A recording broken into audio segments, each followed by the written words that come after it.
اللہ رب العزت ارشاد فرماتے ہیں بسم اللہ وَلَقَدْ آتَيْنَا دَاوُودَ وَسُلَيْمَانَ عِلْمًا، اور تحقیق بے شک ہم نے داؤد اور سلیمان کو بڑا علم عطا کیا۔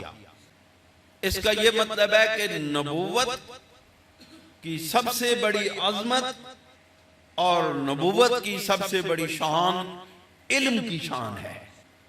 نبی ہمیشہ علم عطا کرتا ہے، نبی ہمیشہ چھپی ہوئی باتوں کو کھولتا ہے، نبی ہمیشہ رازوں سے پردے اٹھا کے شک کو یقین میں بدلتا ہے۔ یہ نبی کی عظمت اور نبی کا کمال ہے۔ اس لیے اللہ رب العزت نے جو سب سے پہلے جو شان بیان کی ہے نبی کی اپنے انبیاء کی، وہ علم کے ساتھ منسوب کر کے بیان کی ہے کہ تحقیق ہم نے داؤد اور سلیمان علیہ السلام کو علم عطا کیا۔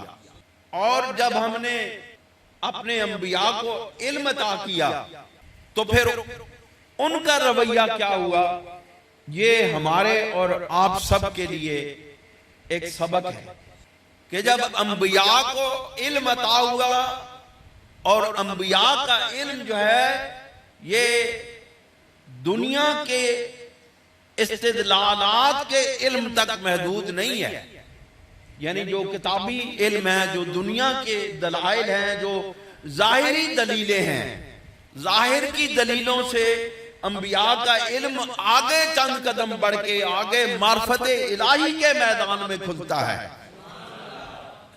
اللہ کے نبی کا علم وہ دنیا کی دلیلوں سے، عقلی دلیلوں سے، یوں کہہ لیں اللہ کے نبی کا علم عقلی دلیلوں سے بڑھ کر آگے نکلتا ہے، آگے قدم رکھتا ہے، اور انبیاء کا علم معرفت الہی کے میدان میں داخل ہو جاتا ہے۔